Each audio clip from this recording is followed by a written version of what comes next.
আপনারা যে নামে আমাকে চেনেন সেটা তো আর আমি সাথে করে আনিনি, এখানে এসে পেয়েছি। জেনে রাখবেন, এখানে এসে যা যা পেয়েছি সব কিছুই রেখে আমাদের চলে যেতে হবে। নিতাই গৌর হরি। কিন্তু সঙ্গে কি যাবে? এই পৃথিবীর কোনোটাই যাবে না। মানে যা কিছু আমরা এখানে পেয়েছি সেগুলো যাবে না। তবে যাবে কি? একেবারে খালি হাতে কিন্তু আমরা যাব না, কিছু তো নিয়ে যাব। সেটা কি? কর্ম অনুযায়ী যে ফল তুমি তৈরি করবে সেই ফলের ঝুড়িটা মাথায় করে নিয়ে যেতে হবে। সেই ফলের বোঝা। এখন সেটা যদি সুকর্ম হয় সুফল, আর যদি কুকর্ম হয় কুফল। নিতাই গৌর হরি। তাহলে কর্মটা আমাদের সঠিক করতে হবে। যেহেতু আমার ইহজগতের টাকা পয়সা ধন ঐশ্বর্য যাই থাকুক সেগুলো তো যাবে না।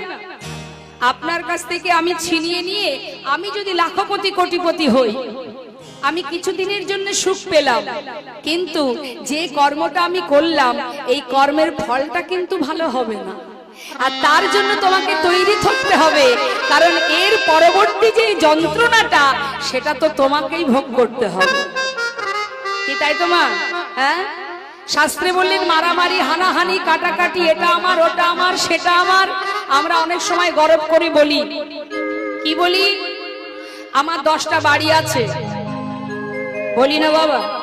হরে কৃষ্ণ, কথাগুলো একটু মন দেবেন। বিয়ে বাড়ি তো সবাই যাব, আনন্দ করব, আগে কথাগুলো আমরা শুনে নি। ওমা, অনেকে গর্ব করে বলে আমার 4টে গাড়ি আছে, 10টা বাড়ি আছে, এই আছে তাই আছে অমুক আছে। হরি বল। শুনে আবার আমার একটু, আমি মুখের সামনে বাবা বলি কিন্তু মনে মনে হাসি পাই। হ্যাঁ, তা কেন? আচ্ছা 10টা বাড়ি আছে আপনার, মেনে নিলাম। 10টা বাড়িতে একসঙ্গে থাকতে পারেন? একসঙ্গে থাকতে পারবেন 10টা বাড়িতে? পারবেন না তো। থাকতে হবে আপনাকে একটা বাড়িতে।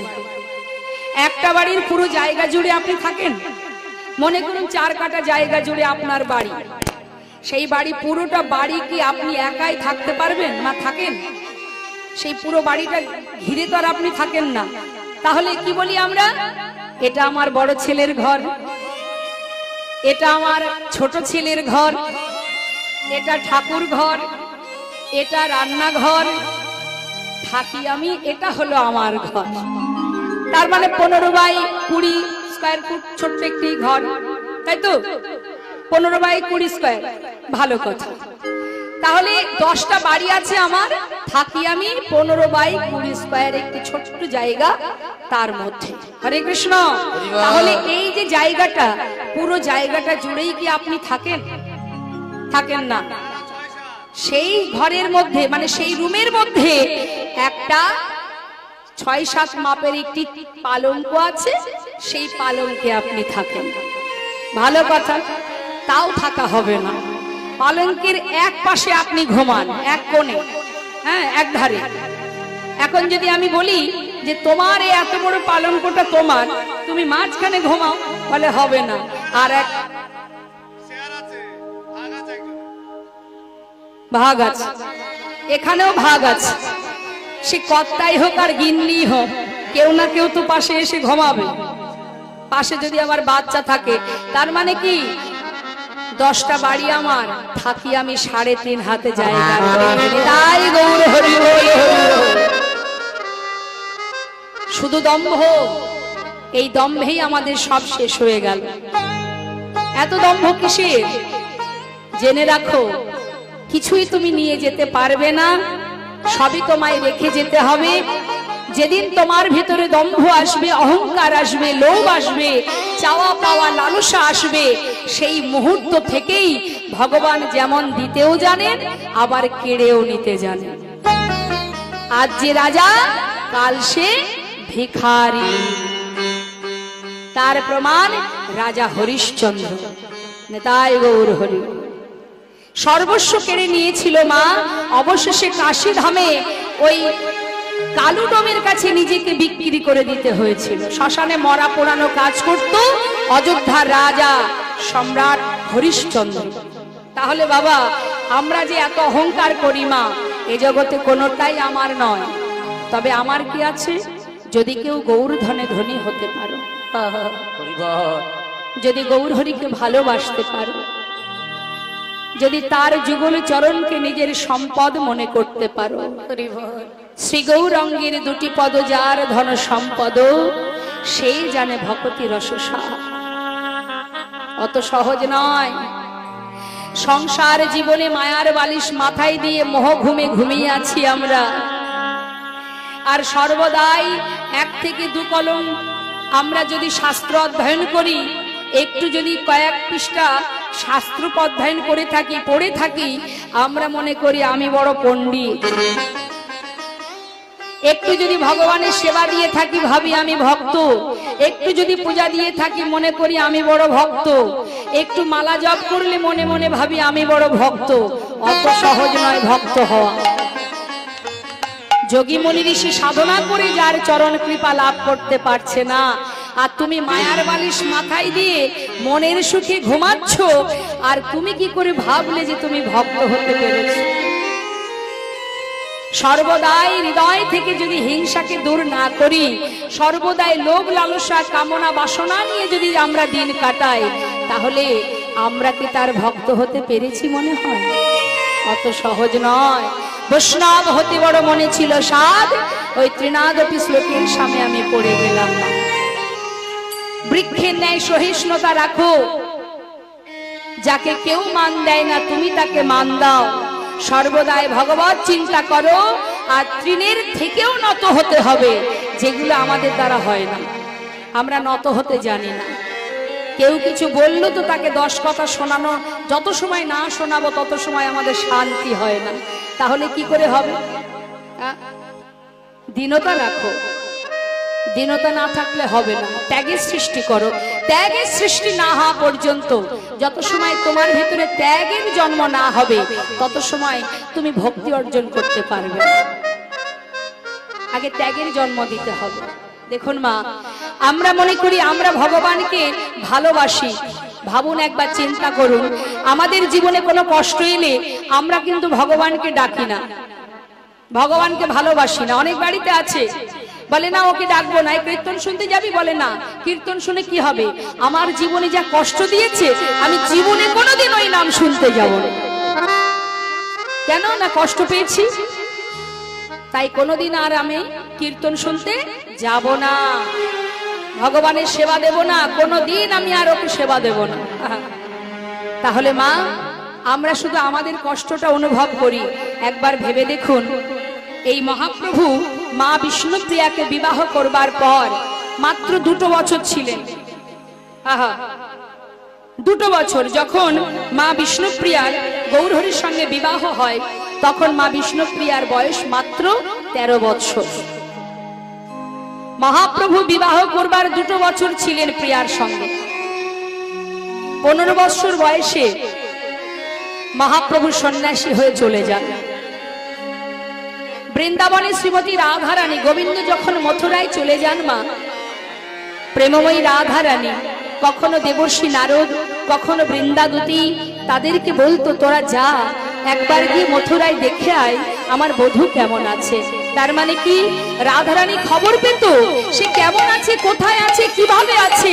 কিন্তু যেদিন মা বিষ্ণুপ্রিয়াকে ছেড়ে গৌরহরি সন্ন্যাসী হয়ে চলে গিয়েছিলেন, সেদিন থেকে মা বিষ্ণুপ্রিয়া কোনোদিন জানতে পারেনি যে তার প্রভু কোথায় আছে, কেমন আছে, কিভাবে আছে। মাত্র 2 বছর পর যখন প্রভু চলে যান, মা বিষ্ণুপ্রিয়া সেই সময় থেকে যখন তার বয়স 56 বৎসর, 86 বৎসর, আস্তে কি হচ্ছে মা? ফ্যানগুলো এখনো চালায়নি? ও, বন্ধ করতে হবে। আচ্ছা, এবার বন্ধ করে দিন ফ্যানগুলো, এবার বন্ধ করে দিন।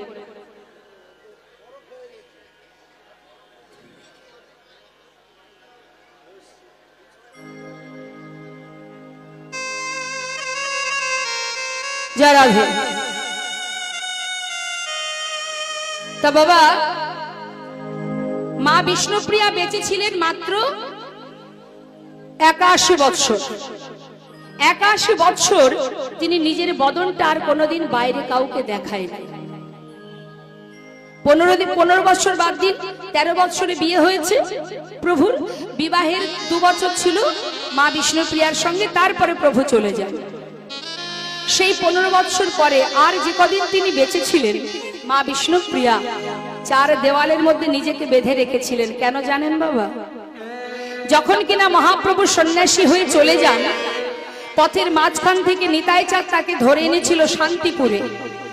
অদ্বৈত আচার্য প্রভুর গৃহে যখন মায়ের সঙ্গে মিলন হয়, সমস্ত নদীবাসী সবাই গিয়েছিল গৌরহরিকে দেখতে, কিন্তু বিষ্ণুপ্রিয়া মায়ের যাওয়া হয়নি।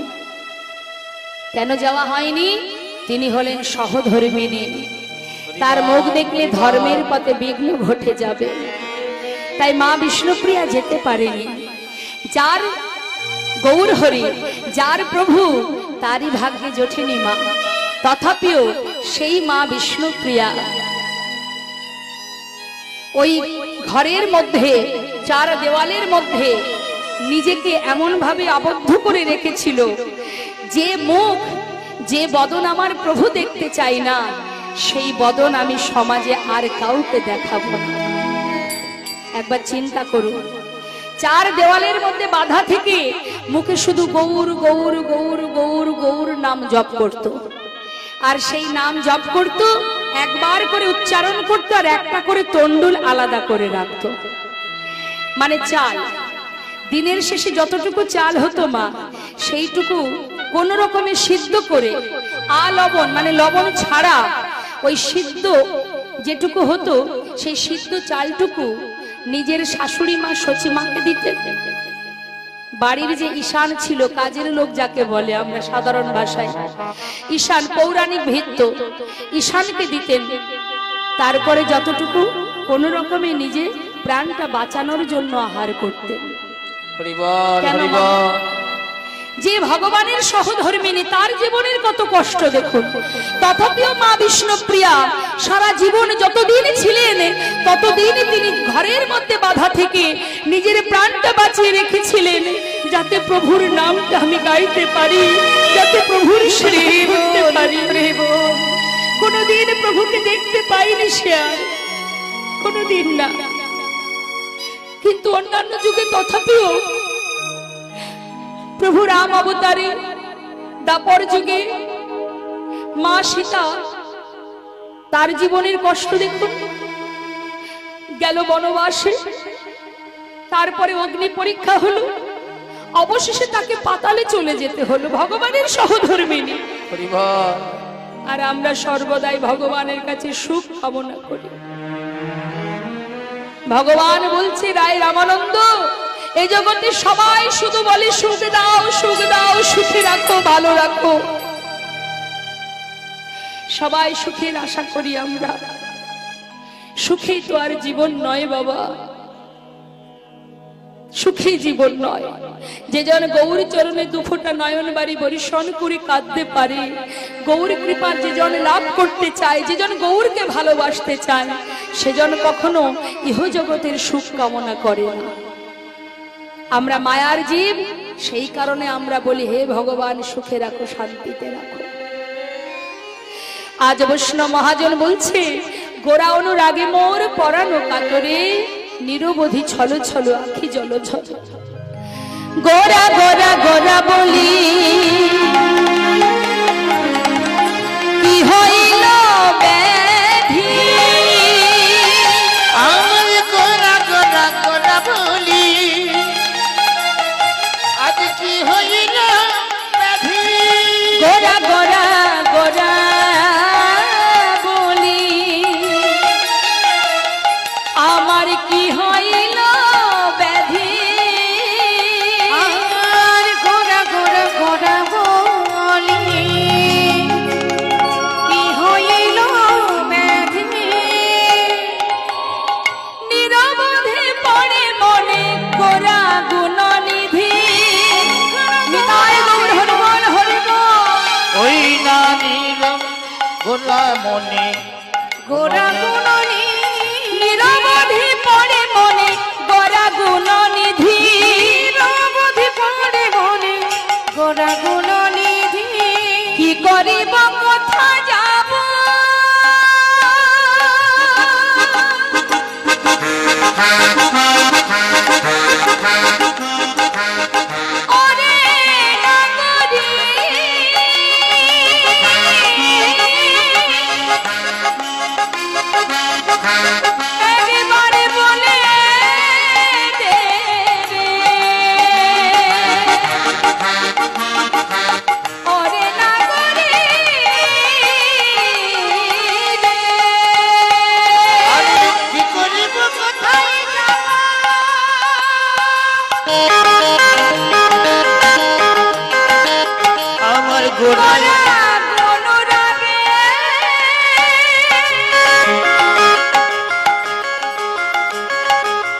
সবাই মিলে একবার দুটি বাহু তুলে নিতাই গৌর হরি কি করিব কোথা যাব গোরায় অনুরাগে ছনগর প্রেম হিয়ার মাঝে ওই নয়ন ঘন গোরার প্রেম হিয়ার মাঝে জাগে অনুক্ষণ গোরা রূপ আমার হিয়ার মাঝে জাগে অনুক্ষণ গোরা রূপ হিয়ার মাঝে জাগে হরি বল হরি বল কি করিব কোথায় যাব গোরা অনুরাগে অনুক্ষণ গোরা রূপ আমার হিয়ার মাঝে জাগে আজ এই মহাজন লীলার পাশে দাঁড়িয়ে বললেন দেখো দেখো ভালো করে চেয়ে দেখো গৌরাঙ্গ প্রীতি খানি বড়য় বিশ্বাস ওই না গৌরাঙ্গ প্রীতি খানি বড়য় বিশ্বাস গৌরাঙ্গ প্রীতি খানি বড়য় বিশ্বাস গৌরাঙ্গ প্রীতি খানি বড়য় বিশ্বাস গৌরাঙ্গ প্রীতি খানি বড়য় বিষম এ কেমন প্রেম এ কেমন ভালোবাসা যে জন গৌরকে ভালোবেসেছে শাস্ত্রে বলেন তার সারা জীবন কাঁদতেই হয়েছে ভগবানকে যারা ভালোবাসে জেনে রাখবেন তাদের সারা জীবন কাঁদতে হবে আচ্ছা এই জগতে কেউ কাঁদতে চায় হ্যাঁ কাঁদতে ভালোবাসে কেউ না সবাই আনন্দে থাকতে ভালোবাসে খুশি মনে জীবন কাটাতে ভালোবাসে কাঁদতে কেউ বা চাই বল হ্যাঁ বলে তাকে যে জন ভালোবাসবে তাকে কষ্ট পেতে হবে তার প্রমাণ তো অনেক আছে মা যেমন হরিদাস ঠাকুর গৌর হরিকে ভালোবেসেছিল বলে সারা জীবন তাকে কষ্ট পেতে হয়েছে চাবুকের আঘাত সহ্য করতে হয়েছে গৌর হরিকে যারা ভালোবেসেছে তাদেরকে ভগবান বলেছিলেন যে করে আমার আশ আমি তার করি সর্বনাশ যে আমাকে ভালোবাসবে তার জীবনে সব নাশ হবে যে করে আমার আশ তার করি সর্বনাশ তথাপিও যে না ছাড়ে আমার পাশ আমি হই তার দাসানুদাস যে জন আমায় ভালোবাসবে তার সব নাশ হবে কোন জিনিস নাশ হবে সব নাশ মানে কি এই জগতের সমস্ত কিছু নাশ হবে কোন জিনিস আমাদের মধ্যে যেগুলো আছে হ্যাঁ আমাদের মধ্যে যে কালিমাগুলো আছে চাওয়া পাওয়া লালসা কামনা বাসনা এগুলো নাশ হবে আর যারা কিনা গৌরকে ভালোবাসে মা গৌর অনুরাগ যাদের মধ্যে জন্মেছে তাদের মধ্যে এগুলো থাকবে না কেমন শাস্ত্রে দেখুন বৈষ্ণব মহাজন তার প্রমাণ দিচ্ছেন যখনই তুমি ভাগবত কথা লীলা কথা শ্রবণ করবে এই শিক্ষাগুলো তুমি অর্জন করতে পারবে তুমি বুঝতে পারবে কি তোমার করা উচিত কোনগুলো করা উচিত নয় এই যে এত টাকা পয়সা এই যে এই হরিবাসরে এত টাকা পয়সা খরচ হচ্ছে এই এত সুন্দর হরি কথা কৃষ্ণ কথা বিতরণ হচ্ছে এর পিছনে কারণ আছে মা সমাজে এমন কিছু করো যেটাতে জীবের কল্যাণ হয় সমাজের মঙ্গল হয় সেটা হচ্ছে হরিনামামৃত সুধা দান অনেক অনেক অর্থ আপনি উপার্জন করছেন কিন্তু সবার অর্থ কি আর ভগবানের সেবায় লাগে কত লোক তো কোটিপতি আছে অর্থশালী আছে কিন্তু তার বাড়িতে দেখবেন কোনো একজন সাধুগুরু বৈষ্ণব সেই বাড়িতে পদার্পণ করেন না চরণধূলি তার পড়েন যে বাড়িতে বৈষ্ণবের চরণধূলি না পড়ে সে তো শ্মশান সমতুল্য আর কুড়ে ঘরেই আসে যত ভক্তের সমাগম হয় কুড়ে ঘরেই কিন্তু ভক্তের চরণধূলি পড়ে ভগবানের চরণধূলি পড়ে তাই বৈষ্ণব মহাজন বললেন অত সহজ নয় তোমাকে কষ্ট পেতে হবে যন্ত্রণা পেতে হবে তার মধ্যে যদি কষ্টের মধ্যে দিয়ে যদি তুমি ভগবত কৃপা লাভ করতে চাও যদি তাকে ভালোবাসতে পারো তবেই তার চরণে কৃপা লাভ করতে পারো কীর্তন আস্বাদন করলে যদি আমরা কীর্তন শুনি নিজেকে জানা যায় আমি কে কি আমার পরিচয় সেটা আমি জানতে পারবো। কি করে জানবো? যখনই গুরু কৃপা লাভ হবে, যখনই সাধু গুরু বৈষ্ণবের চরণধুলি অঙ্গে মাখতে পারবো, তখন জানতে পারবো। রাম ভক্ত তুলসী দাস তিনি বললেন, ভজনের পথ যদি অবলম্বন করতে হয় তাহলে কয়েকটা কথা আমাদের মাথায় রাখতে হবে। সেগুলো কি? রাম ভক্ত তুলসী দাস তিনি রামচরিতে কলম দিচ্ছেন, কি বলছেন? मन की तरंग को मार लो, बस हो गया भजन। मन की तरंग को मार लो, मन की तरंग मार लो।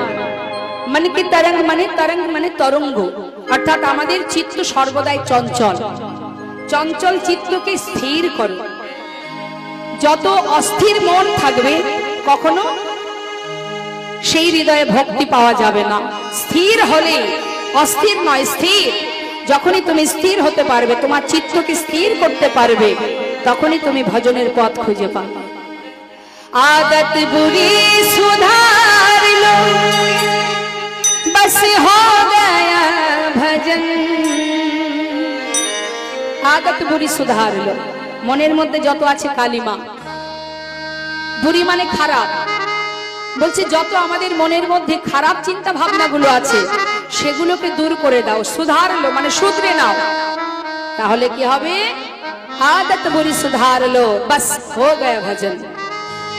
এগুলোকে যদি পরিষ্কার করতে পারো তখনই তুমি ভজনের পথ পাবে।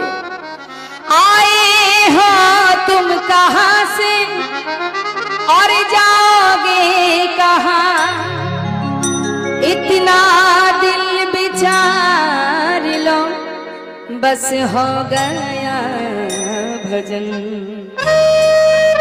आए हो तुम कहां से और जाओगे कहां, কোথায় কোথা থেকে এসেছো আর কোথায় যাবে, নিজের মনকে জিজ্ঞাসা কর।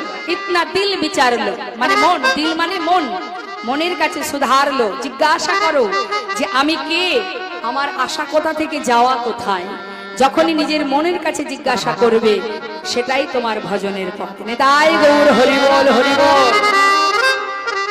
তাই বৈষ্ণব মহাজন বললেন, গৌরাঙ্গ প্রীতি খানি বড়ই বিষম, পাশু কহে নাহি রহে কুলের ধরম। হরি বল, হরি বল।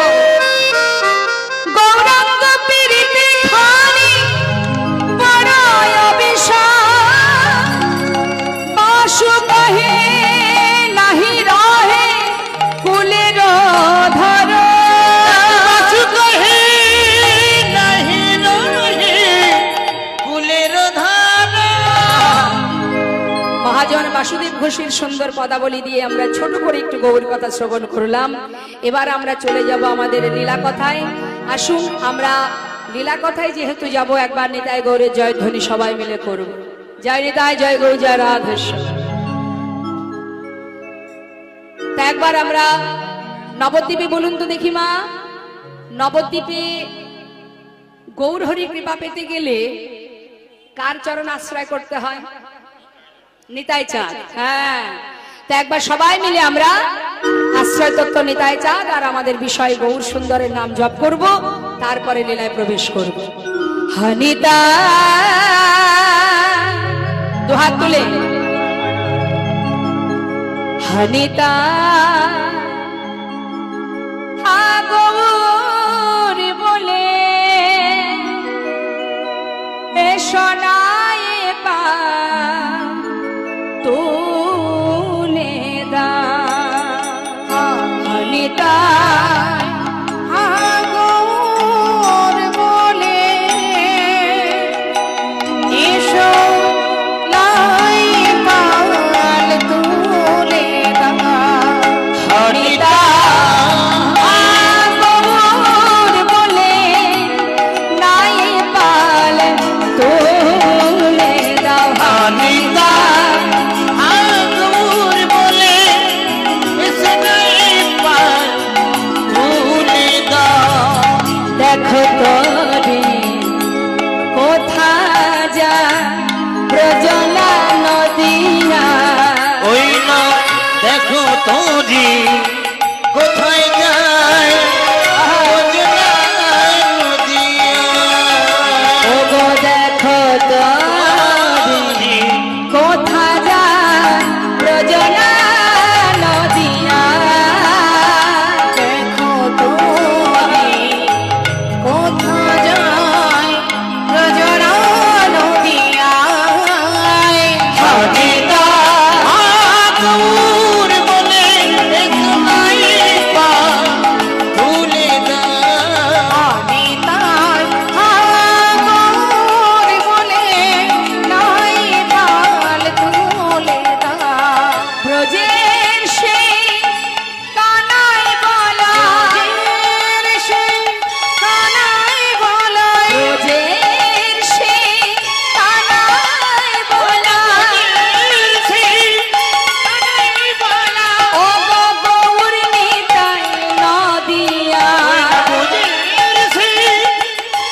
মধুময় শ্রীধাম নবদ্বীপ ধাম, নবদ্বীপ চন্দ্র আমার গৌর সুন্দর, তিনি শ্রীধাম নবদ্বীপের মাঝে শচীগর্ভ সিন্ধু মাঝে উদয় হয়ে দিগ্বিজয়ী পণ্ডিত হলেন বিদ্যাভাসে।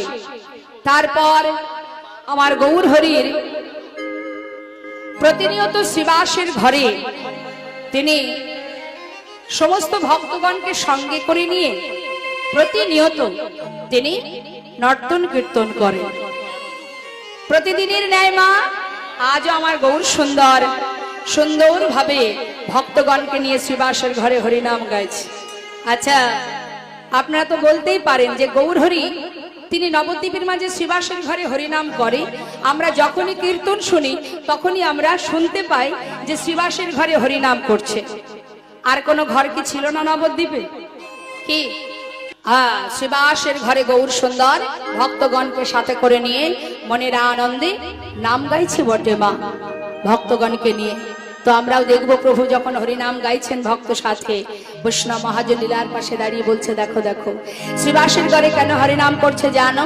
এই যে শ্রীবাস পণ্ডিত যিনি ছিলেন দেবর্ষি নারদ, চার যুগের মধ্যে এই দেবর্ষি নারদ 3 যুগে সত্য ত্রেতা দ্বাপর 3 যুগে শ্রীবাস পণ্ডিত মানে দেবর্ষি নারদ প্রভুকে নাম শুনিয়েছে। আর প্রভু কথা দিয়েছিল দেবর্ষি তোমার বদনে নাম শুনে আমার 1 জন্মের স্বাদ মিটবে না, 3 জন্ম তুমি আমাকে নাম শোনাবে, আর 4র্থ জন্মে আমি তোমাকে নাম শোনাবো। তাই সেই 4র্থ জন্ম হলো কলিযুগ। এই কলিযুগে সেই দেবর্ষি নারদ হলো শ্রীবাস পণ্ডিত, যার ঘরে সদা সর্বদাই প্রভু ভক্তদের নিয়ে হরিনাম কীর্তন করে। এটাই শুধু কারণ নয়, আরো কারণ আছে মা। গৌর হরি সর্বত্রে হরিনাম করতেন বলে নবদ্বীপের মাঝে, আস্তে আস্তে কথা বলবেন না মন্দির, নদীয়ার পথে পথে হরিনাম করতেন বলে সেই সময় যারা বড় বড় ব্রাহ্মণ পণ্ডিত ছিলেন তারা নিমাই কি করতেন, সবাইকে একটা কথাই বলতেন যে তোমরা সবাই মুখে হরিনাম করো, হরিনাম করলেই উদ্ধার হয়ে যাবে, হরিকে স্মরণ করলেই উদ্ধার হবে, তার জন্য তোমাদের পূজা পার্বণ করতে হবে না। আর এটাই ছিল ব্রাহ্মণ সমাজের একটু ক্রোধ, রাগ, যে একটা পূজা করতে গেলে সারাদিন কত রকমের চিন্তা ভাবনা নিতে হয়, কত কি আয়োজন করতে হয়। কিন্তু ওই জগন্নাথ মিশ্রের পুত্র নিমাই মিশ্র এত বড় তার সাহস, যাকে সেদিন নিম গাছের গোড়ায় হতে দেখলাম, সে কিনা বলে এমন করে পূজা পার্বণ করতে হবে না, সবাই হরি বল বললেই উদ্ধার হয়ে যায়। তাই কি করে হরিনাম বন্ধ করানো যায় তার জন্য ব্রাহ্মণ সমাজ কিন্তু নানাবিধ জল্পনা কল্পনা করেছিলেন। তাই শ্রীবাস পণ্ডিত বলেছিলেন প্রভু তুমি নদীয়ার পথে পথে হরিনাম করতে যদি তোমার বাধা হয়, আজ তোমার চরণে নিবেদন, যদি তুমি নাম করতে চাও তাহলে তুমি আমার ঘরে হরিনাম করবে। তাই মহাপ্রভু ভক্তগণকে নিয়ে গৌর হরি শ্রীবাসের ঘরে হরিনাম করতেন। এটাই শুধু কারণ নয়। শ্রীবাস কথার অর্থ কি মা? শ্রী মানে সুন্দর, বাস মানে বাসা। তাহলে শ্রীবাস শুধু নবদ্বীপে কেন, আপনার হৃদয় মন্দিরটা যদি আপনি শ্রীবাস করতে পারেন মানে সুন্দর বাসা করতে পারেন, ভগবানের উপযুক্ত বাসা যদি এটা হয়, ভগবান আপনার হৃদয় মন্দিরেও ভক্তগণকে নিয়ে সদা সর্বদাই হরিনাম হৃদয় মাঝে হরিনাম কীর্তন হবে, হৃদয় মাঝে কৃষ্ণ প্রেম চলবে। কখন? যখন তোমার হৃদয় থেকে সমস্ত কালিমা দূর করে দেবে, তখন তোমার হৃদয়ে কৃষ্ণ প্রেম জাগরিত হবে, ভক্তি উদয় হবে।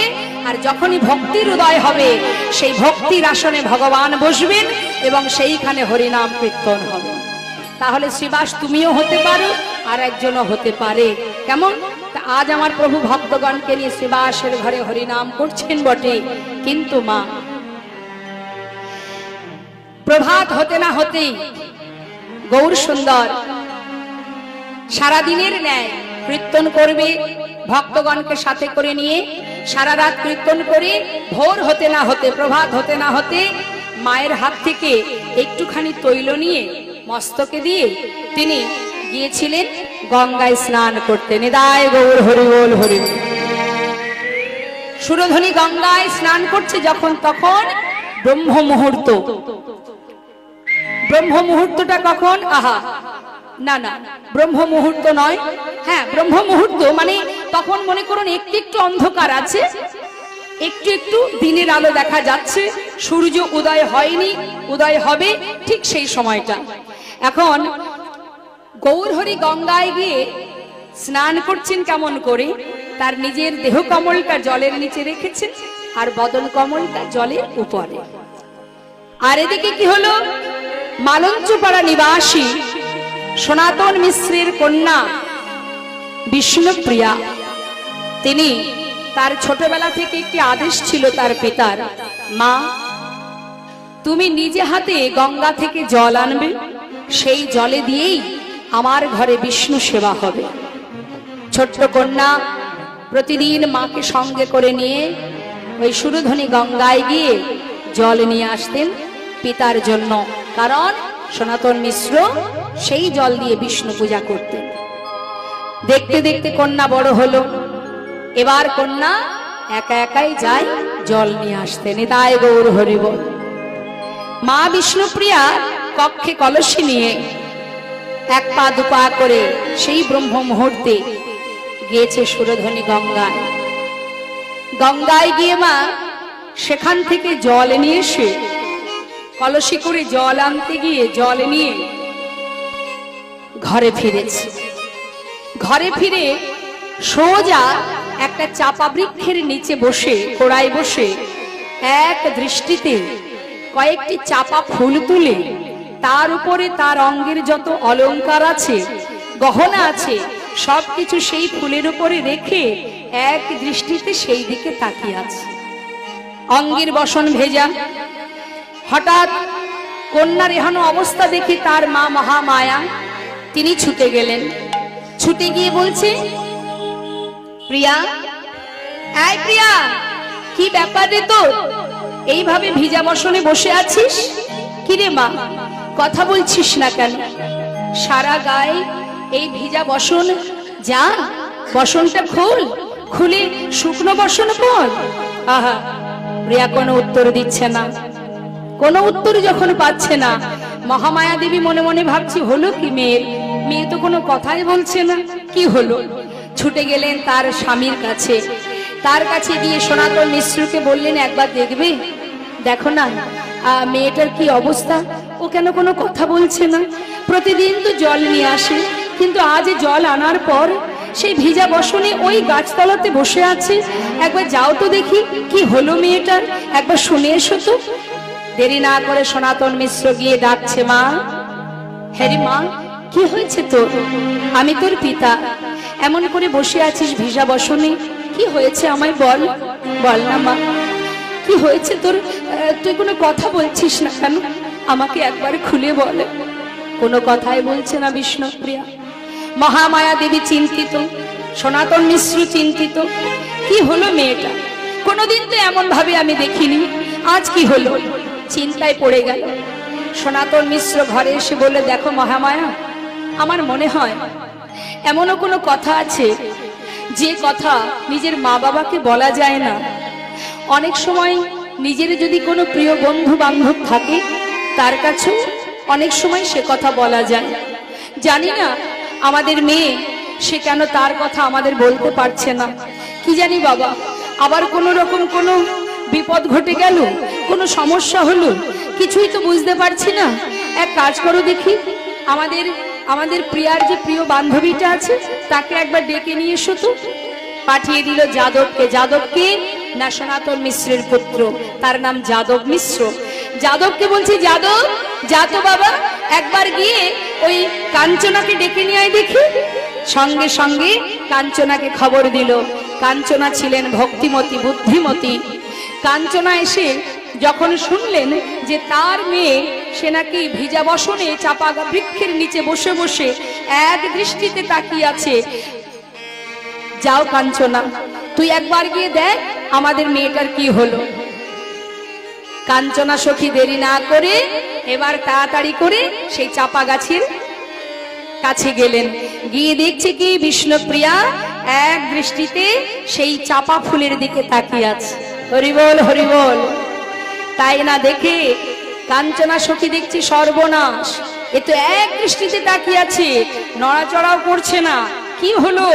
ছুটে গিয়ে কাঞ্চনা, বান্ধবীরা কি করে, বান্ধবীরা যদি দেখে যে তার বান্ধবী কোন রকম সমস্যায় পড়েছে, তার কাছ থেকে কথা বের করার নানাবিধ কায়দা করে চেষ্টা করে, তাই না? এখন কাঞ্চনা খুব বুদ্ধিমতী মেয়ে, সে ছুটে গিয়ে কি করেছে, বিষ্ণুপ্রিয়া এক দৃষ্টিতে তাকিয়ে আছে নিচের দিকে, কাছে গিয়ে এক ধাক্কা।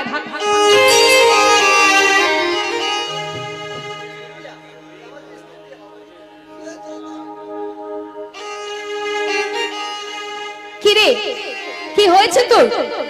হ্যাঁ, সেই থেকে বসে আছিস, ভিজা বসন পরে আছিস, এখনো শুকনো বসন পরিসনি।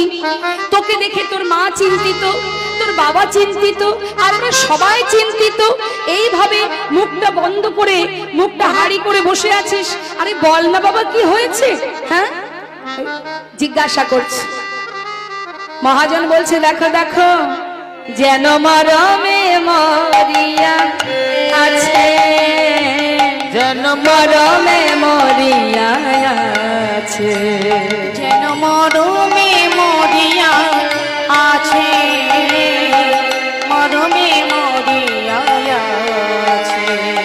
আহা মরমে মরিয়া আছে, মরমে মরিয়া আছে, যেন মরমে মরিয়া আছে, মরমে মরিয়া আছে।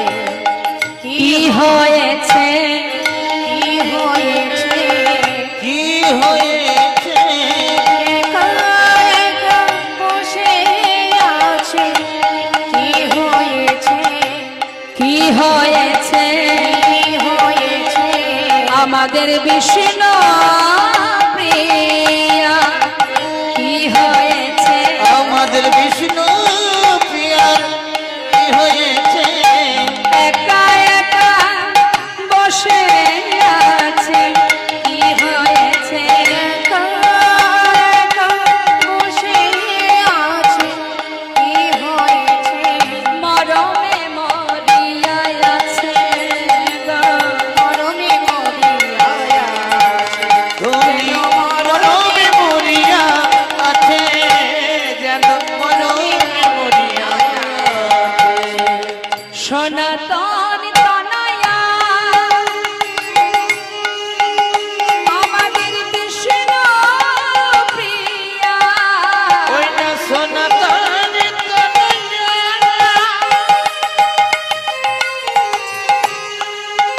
আমাদের বিষ্ণু প্রিয়া, সনাতন তনয়া বিষ্ণু প্রিয়া, সনাতন তনয়া বিষ্ণু প্রিয়া। সে বসে বসে কি করছে, একাকী বসিয়া আছে, মরমে মরিয়া আছে। ওই সনাতন তনয়া বিষ্ণু প্রিয়া। গোসাই একাকী বসিয়া আছে, যেন মরমে মরিয়া আছে। কি হয়েছে, কি হয়েছে, আমাদের বিষ্ণু প্রিয়া, কি হয়েছে, আমাদের বিষ্ণু প্রিয়ার কি হয়েছে, এই প্রিয়া, কি হয়েছে বল না। দেখ, এমন করে যদি বসে থাকিস চুপচাপ, সবাই তো তোর জন্য চিন্তিত, বল না। বিষ্ণুপ্রিয়া কিন্তু বাবা কোনো কথাই বলছে না, সে কোনো কথা না বলে শুধু বলছে, কাঞ্চনা আমাকে ছেড়ে দে, কাঞ্চনা আমাকে ছেড়ে দে, আমাকে একা বসে থাকতে দে, কথা বলিস না। কাঞ্চনা বলছে, ছাড়বো মানে? এত কষ্ট করে এলাম তোর সঙ্গে দুটো কথা বলবো, তা না তুই বলছিস ছেড়ে দিতে। দেখ প্রিয়া, একটা কথা শোন, আজ আমি যখন এসেছি তোর কাছে দুটো কথা শুনবো। মনে মনে কাঞ্চনা চিন্তা করছে, ওরে প্রিয়া রে, আমি তোর বান্ধবী, তোর মনের খবর যদি আমি বের করতে না পারি তাহলে করবে কি শুনি? এমন কথা তোকে শোনাবো যে তুই সহ্য করতে না পেরে নিজের কথা তখন নিজেই বলতে শুরু করে দিবি। হরি বল। তাই কি করছে মা, বলছে দেখ আমাদের সনাতন মিশ্রের কন্যা এমন ভাবে এই চাপা ফুলের দিকে চেয়ে চেয়ে নিজের অঙ্গের গহনাগুলো ফুলের উপরে রেখে এমন ভাবে চেয়ে আছে, ওরে প্রিয়া, যেন মনে হচ্ছে আমাদের সনাতন মিশ্রের কন্যাকে ঠিক এই চাপা ফুলের রঙের যদি কোনো, এই বরণের যদি কোনো জীব, কোনো ব্যক্তি এই নবদ্বীপে থেকে থাকে, সেই তোকে হরণ করে নিয়েছে। কে তোর মনকে হরণ করলে একটু বলবি প্রিয়া? জানিস তো তোর মতো অবস্থা না আরো একজনের হয়েছিল। হ্যাঁ রে, বলবো তার কথা, শোন তাহলে। তোকে দেখে আমার আর একজনের কথা মনে পড়ে গেল, সে হচ্ছে বৃন্দাবনে রাধারানী, নেতাই গৌর হরি বল। সেই রাধারানী, তুই যেমন সুরধনী গঙ্গায় জল নিয়ে আসতে গিয়েছিলি, সেই প্রেমময়ী রাধারানী সেও গিয়েছিল যমুনায় জল আনতে। তুই যেমন জল নিয়ে এসে এই চাপা বৃক্ষের তলায় বসে আছিস, আর সেই বৃন্দাবনেশ্বরী রাধারানী তিনি কিনা একটি তমাল বৃক্ষের নিচে বসেছিল, তমাল বৃক্ষের তলায়। এই ধর, আমি যেমন তোর প্রিয় বান্ধবী, তো বৃন্দাবনের প্রেমময়ী রাধারানী তারও বান্ধবী আছে, ললিতা, বিশাখা, চিত্রা, চম্পকলতা, সুদেবী, অনেক সখী আছে। তার মধ্যে প্রিয় সখী হলো ললিতা বিশাখা। এই কাঞ্চন, আহা প্রিয়া, প্রিয়া শুনছিস তো? কোনো কথা বলছে না। শোন না, তুই যেমন চুপচাপ বসে আছিস, সেও ঠিক এইভাবে চুপ করে বসেছিল। আমি যেমন তোর কাছে জিজ্ঞাসা করছি, রাধারানীর কাছেও ললিতা বিশাখা আমার মতো করে তাকেও জিজ্ঞাসা করেছিল। কি জিজ্ঞাসা করেছিল শুনবি? রাধার কি হইল অন্তরে ব্যথা গো, কি হইল অন্তরে ব্যথা, রাধার কি হইল অন্তরে ব্যথা গো, কি হইল অন্তরে ব্যথা। কিসের ব্যথা, কিসের ব্যথা, কিসের ব্যথা, বলো কিসের ব্যথা। আমাদের রাধা রানী কিসের ব্যথা, আমাদের রাধা রানী কিসের ব্যথা, কয় না কথা, কয় না কথা, কিসের ব্যথা, কয় না কথা, কিসের ব্যথা, কয় না কথা, কিসের ব্যথা। আহা, কয় না কথা, কিসের ব্যথা, কয় না কথা, কিসের ব্যথা। এই প্রিয়া, জানিস হঠাৎ করে বিশাখা বলছে, এই ললিতা দাঁড়া দাঁড়া দাঁড়া, ওর কাছে যে জিজ্ঞাসা করছিস, ও যে তোকে প্রশ্নের উত্তর দেবে, তোর কথা কি তার কানে যাচ্ছে? আগে দেখ দেখি তার ভাবধারা, তার লক্ষণটা কোন দিকে আছে। ওই দেখ, সদায় ধ্যানে চাহে মেঘ পানে, সদাই ধ্যানে চাহে মেঘ পানে, সদায় ধ্যানে চাহে মেঘ পানে, সদাই ধ্যানে ওই না চাহি মেঘ পানি, না চলে নয়ন তারা, সদাই ধ্যানে চাহে মেঘ পানে, না চলে নয়ন তারা, বিরতি আহারে রাঙাবাস পরে, যেমতি যোগিনী পারা, ওই বিরতি হরে রাগা বস পরে, যেমতি যোগিনী পারা। কারে প্রেমে তুই আত্মহারা, ওই কার প্রেমে তুই আত্মহারা, কার প্রেমে তুই আত্মহারা। ওই না কারি প্রেমে তুই আত্মহারা। রাধে, এই রাধে, ললিতা বিশাখা বলছে দাঁড়া দাঁড়া। এমন ভাবে গগন পানে চেয়ে আছে, এমন ভাবে তাকিয়ে আছে যেন যোগিনী পারা, যোগিনীর ন্যায় গগন পানে চেয়ে। গগনের রং কালো শ্যাম বর্ণ, আহা, গোবিন্দের রঙের বরণ কি? শ্যাম বরণ। তা আকাশের সেই শ্যামল বরণটা দেখছে, আর সেই দিকে এক দিকে তাকিয়ে আছে। বলছে হ্যাঁ রে হ্যাঁ রে বুঝেছি রে, রাধারানীর মনটাকে হরণ করেছে। ললিতা বিশাখা বলা বলি করছে, আর বিষ্ণুপ্রিয়া কিন্তু কথাটা শুনছে মা, কারণ তার মনের সঙ্গে মিলে যাচ্ছে তো, সব কথাগুলো মন দিয়ে শুনছে। বলি শোন অপ্রিয়া, সেই রাধা রানী যখন গগন পানে চেয়ে আছে, তখন আর এক সখী বলছে শোন শোন, চেয়ে দেখ আজ তার কি অবস্থা জানিস, আজ সে ফাঁদে পড়েছে। ফাঁদে পড়েছে, কার ফাঁদে? কালিয়া ফাঁদে। হ্যাঁ, আজ মরালিনী ধরবে বলে ফাঁদ পেতে ভগবান কৃষ্ণচন্দ্র বসে আছে, সেই ফাঁদে রাধারানীর নয়ন গেছে। তা বলিস তার ফাঁদ কোন ফাঁদ? কৃষ্ণ ফাঁদ, কৃষ্ণ প্রেমের ফাঁদ। তখন রাধারানীর ওই কথা শুনে আজ বিষ্ণুপ্রিয়া বলছে, হ্যাঁ রে কাঞ্চনা, এই কাঞ্চনা, যে কথা নিজের মাতা পিতাকে বলতে পারছি না, এবার বলছে মা, যে কথা আমি কাউকে বলতে পারছি না, কাকে বলবো, কিভাবে বলবো, আমি কিছু বুঝে উঠতে পারছি না। বৃন্দাবনী প্রেমময়ী রাধা রানী, কৃষ্ণ বিরোহিনী রাধা রানী, তার জীবনের সঙ্গে আমার যে অনেক কিছুই মিলে গেছে রে। আজ যখন তুই এসেছিস, তোর কাছে আমি আমার কথা বলবো, শুধু একটু কথা দে, যে কথাগুলো বলবো তুই কিন্তু কাউকে বলবি না, কথা দে। এ কথা না বলা যায় কাউকে, না পারছি সহ্য করতে, আমি কি করব বলতে পারিস? আমি যে সুকুমারী, আমি কি করব, কোথায় যাব, সেই রূপ যে আমি ভুলতে পারছি না সখী। আরে প্রিয়া, কি হয়েছে একটু খুলে বলবি? বল না কি হয়েছে। শোন, বলছে শোন তাহলে, আমি সুরধুনিতে জল আনতে গিয়ে এই সুন্দর কলসটি ভালো করে মেজে সুরধুনিতে ভালো করে ধুয়ে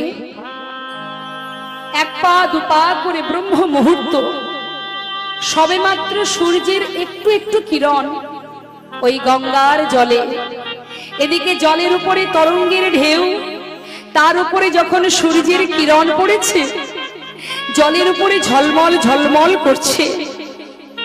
আমি কলসটি ভালো করে মেজে সেটাকে ভালো করে ধুয়ে এক পা দুপা করে আমি জলে নামলাম সখী।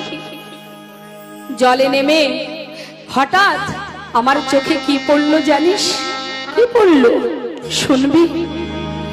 দেখলাম সোনার কমল সুরধনির জলে হেলিয়া দুলিয়া ভাসে। সোনার কমল সুরধনির জলে হেলিয়া দুলিয়া চলে। আহা সোনার কমল সুরধনির জলে হেলিয়া দুলিয়া ভাসে। সোনার কমল সুরধনির জলে হেলিয়া দুলিয়া ভাসে। আহা ঝলমল ঝলমল ঝলমল করে ঝলমল ঝলমল ঝলমল করে। দেখলাম ঝলমল ঝলমল ঝলমল করে। ঝলমল ঝলমল ঝলমল করে। ওই না সুরধনি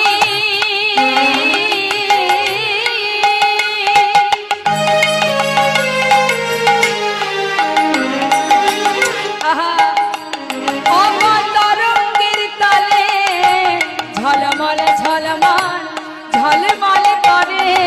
সুরধনির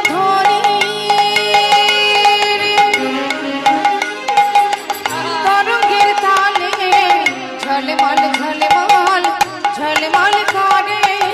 তরঙ্গে ভাসিয়া যাই না, তরঙ্গে ভাসিয়া যা।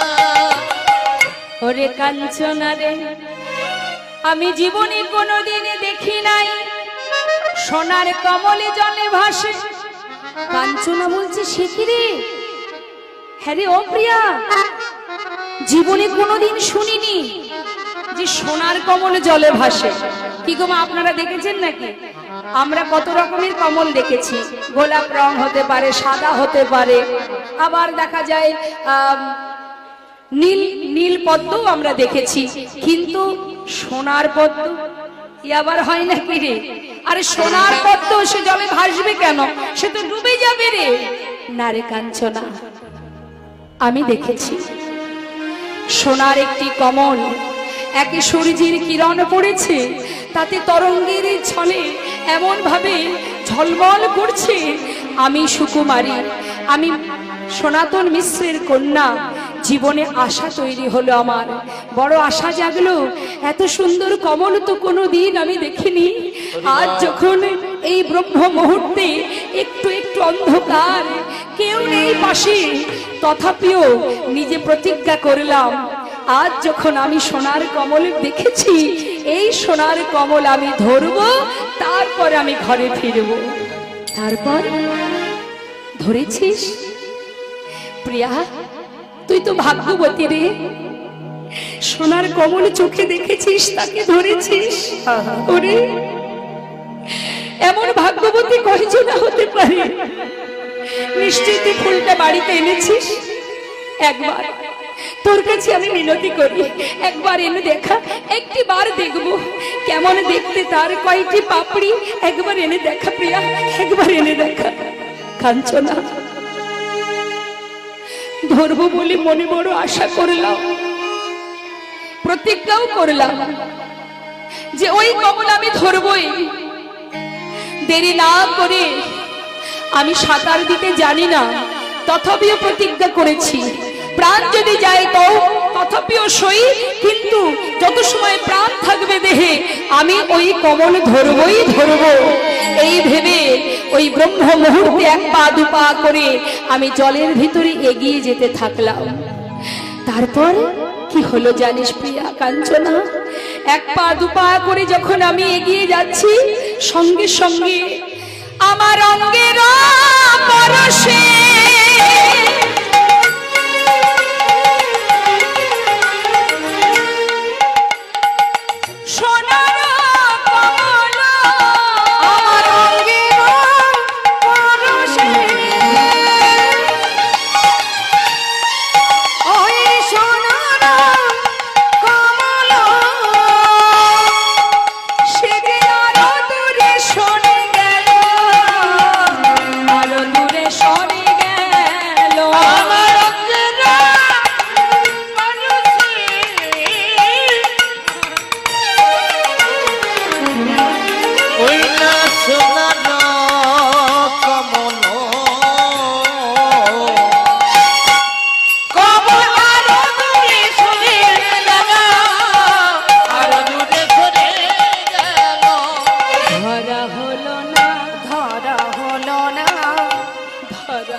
ধরবো বলে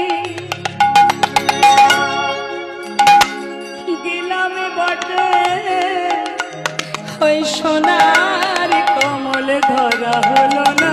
কমল ধরবো বলে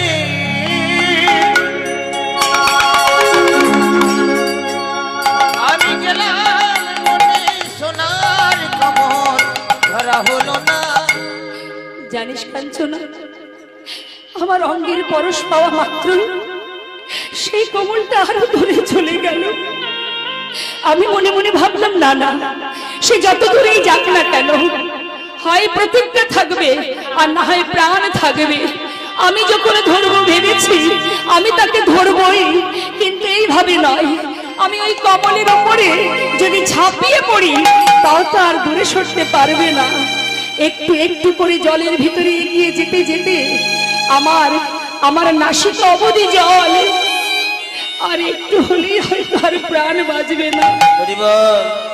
জানিস কাঞ্চনা, সেই সোনার কমলটি দেখে এতটা আবেগ, এত অনুরাগ, এত প্রেম জন্মালো। বড় আশা নিয়ে বুক বাঁধা, সেই ভরসা নিয়ে যখন এক পা দু পা করে আমি সেই সেই কমলটাকে কি করলাম জানিস? আমি বাহু পাশারিয়া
বাবা প্রিয়া বা তুই সোনার কমল ধরেছিস, তুই বড় ভাগ্যবতী প্রিয়া।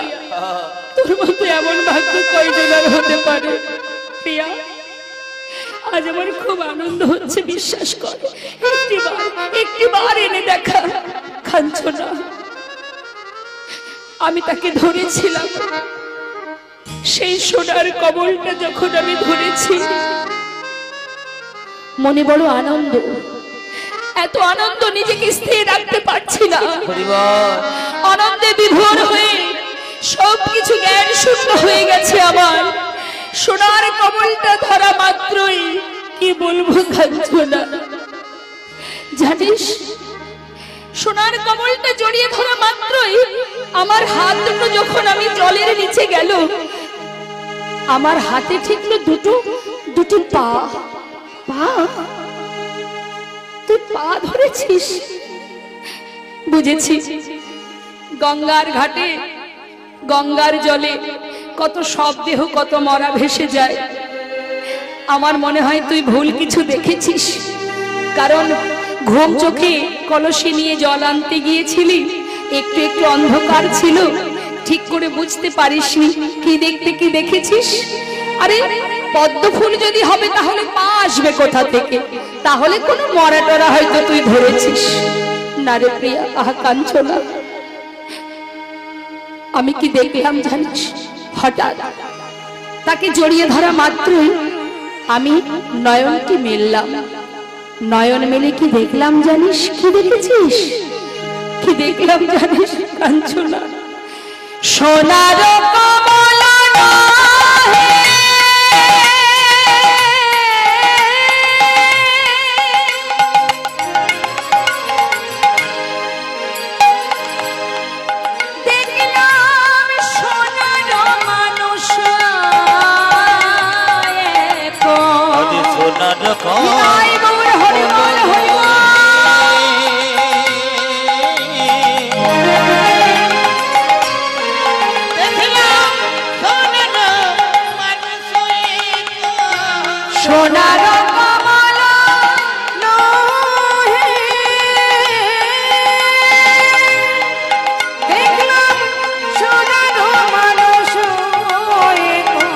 সোনার কমল নহে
কাঞ্চনা আমি হলাম সুকুমারী, আমি হলাম সুকুমারী, ওরে আমি হলাম সুকুমারী, আমি হলাম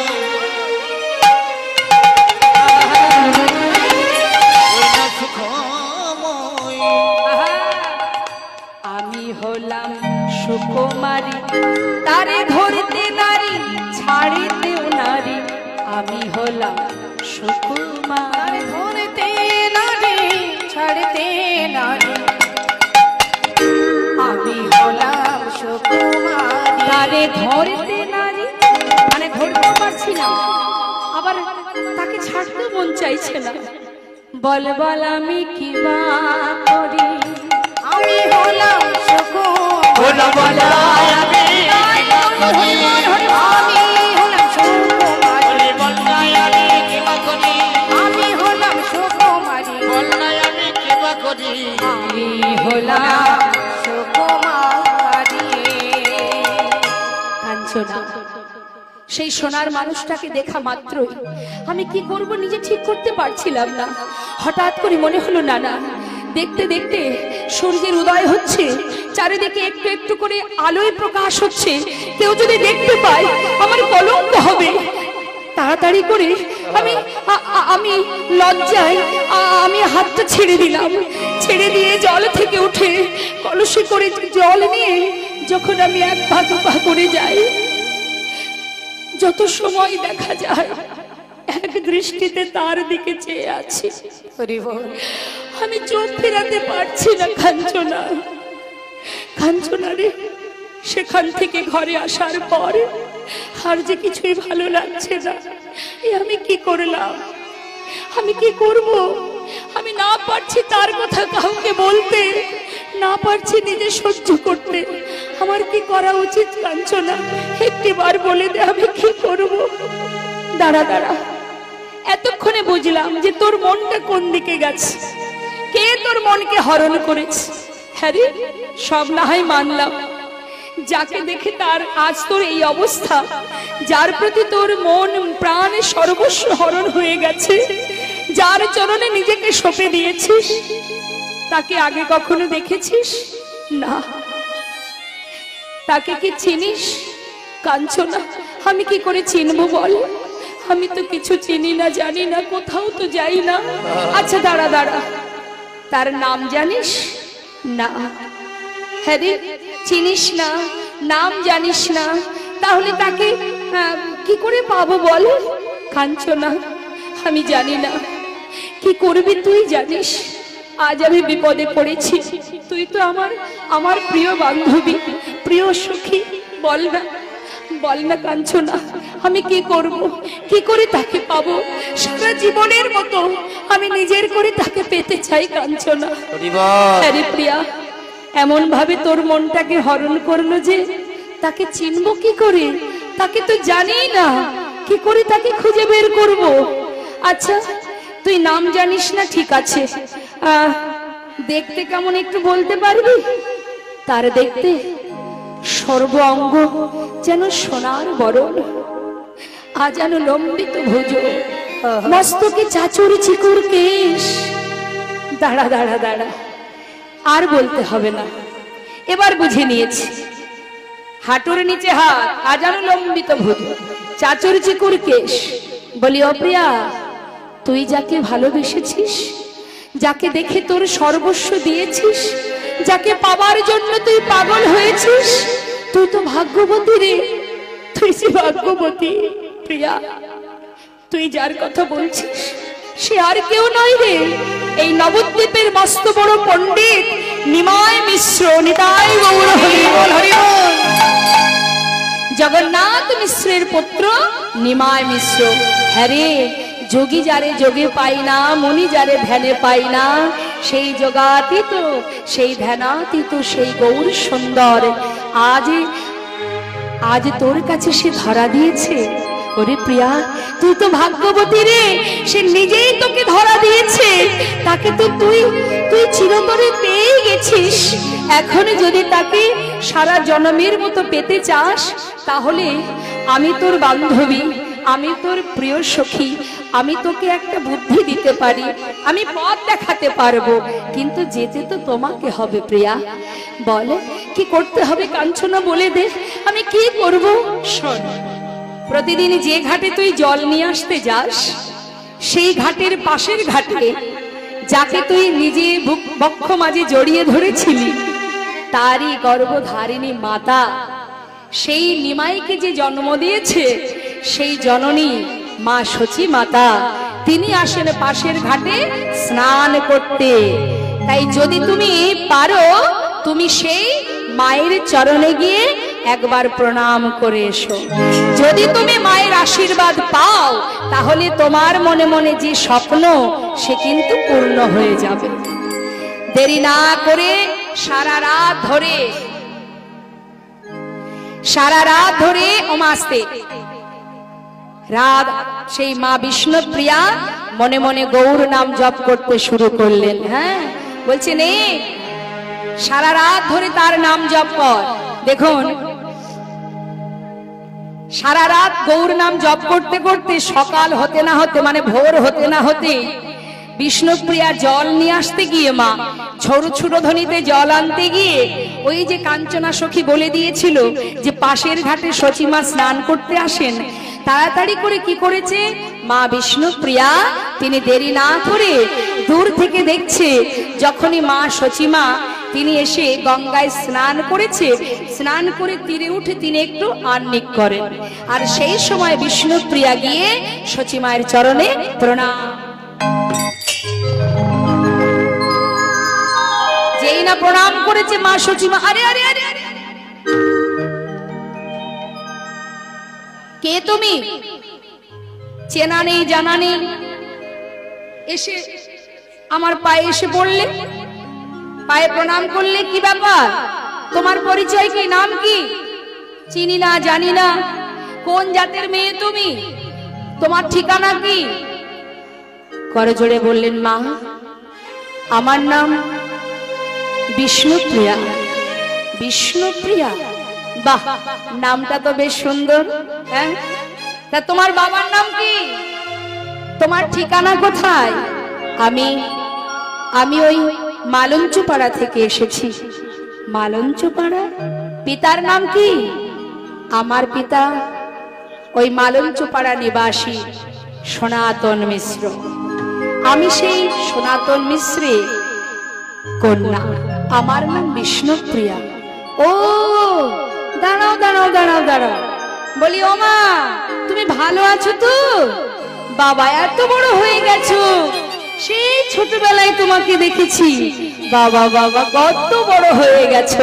হ্যাঁ, তা মা বাবা ভালো আছে তো? সবাই ভালো আছে? যাক যাক। শোনো মা, আমার নিমায়ের হাতের অন্ন তুমি প্রথম সেবা করেছিলে। যেদিন তোমার অন্নপ্রাশন হয়, বিষ্ণু পূজার প্রসাদ আমার নিমাই নিজে সেবা করতে করতে তোমার মুখে দিয়েছিল। তাই তোমার বদনের প্রথম অন্নটা আমার ছেলে নিমাই দিয়েছিল। সেই ছোট্ট মেয়েটি আজ কত বড় হয়ে গেছে।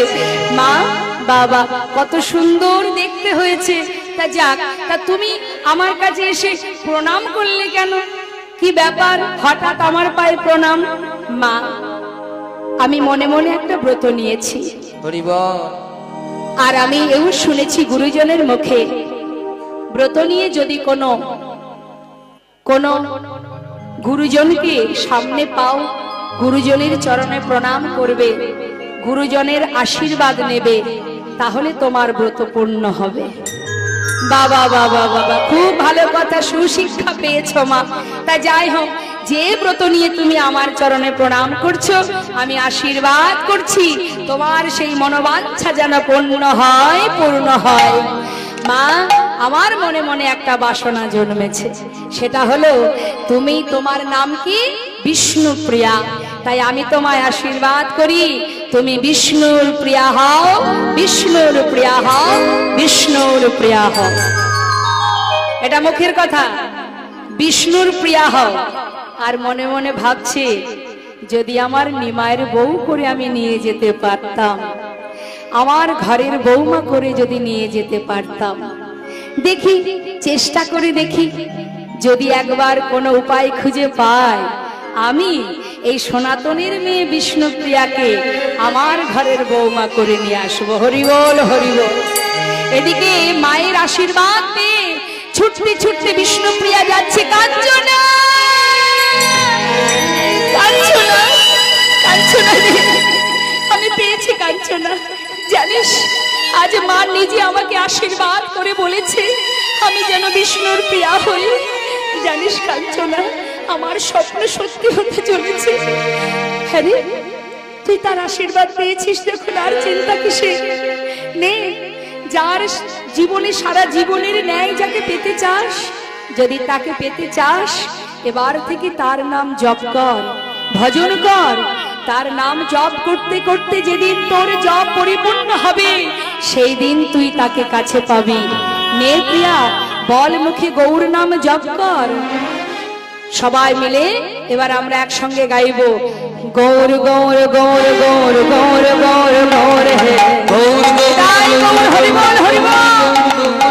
গৌর গৌর গৌর গৌর গৌর গৌর গৌর হে গৌর গৌর গৌর গৌর গৌর গৌর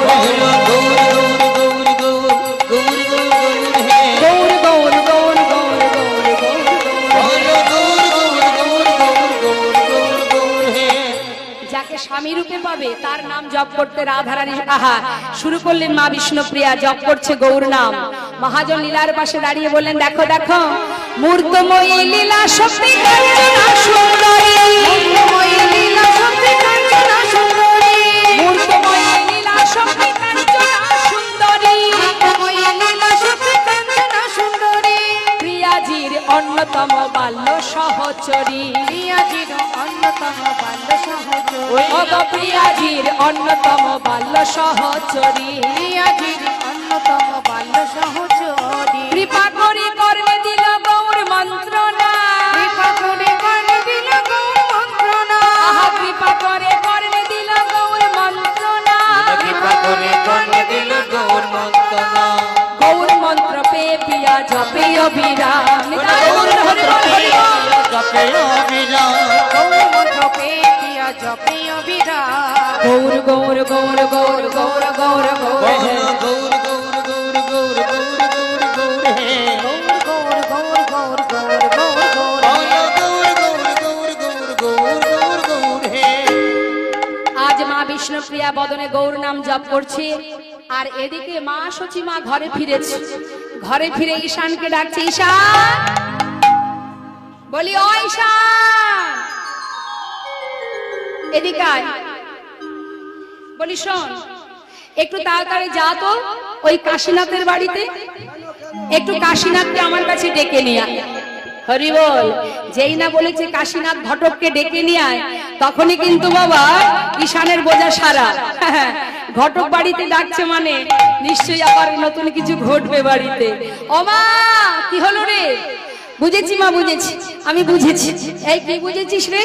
ও মা, বলি দাঁত ঠাকুরের বিয়ে নাচে আমার হিয়ে, দাঁত ঠাকুরের বিয়ে নাচে আমার হিয়ে, দাঁত ঠাকুরের বিয়ে নাচে আমার হিয়ে, আহা দাঁত ঠাকুরের বিয়ে মানে দাদা ঠাকুর, আহা দাঁত ঠাকুরের বিয়ে নাচে আমার হিয়ে, ওই দাঁত ঠাকুরের বিয়ে নাচে আমার হিয়ে, দাঁত ঠাকুরের বিয়ে নাচে আমার হিয়ে। এত নাচানাচির কি আছে রে? কিছু বলে শান্তি নেই আমার, এত যে বেশি বুঝি না। এই তুই কি করে জানলি কার বিয়ে? তোকে বলেছি ঘটককে ডেকে নিয়ে আসতে, তুই ডেকে আন।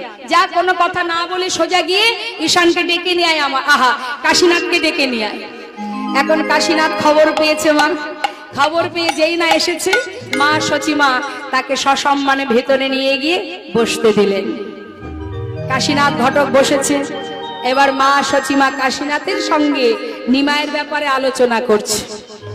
মাতা সচি মাতা,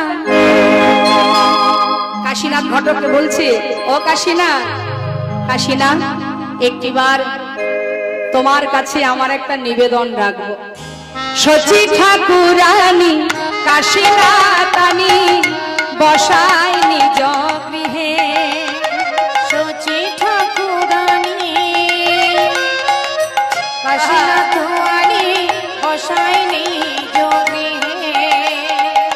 পুনর্নিমায়ের বিবাহের তরে শুভ পরামর্শ করে। পুনর্নিমায়ের বিবাহের তরে ওই শুভ পরামর্শ করে। সচি বলে শোনো কাশীনাথ খুড়ো, তুমি ঘটকের শিরোমণি।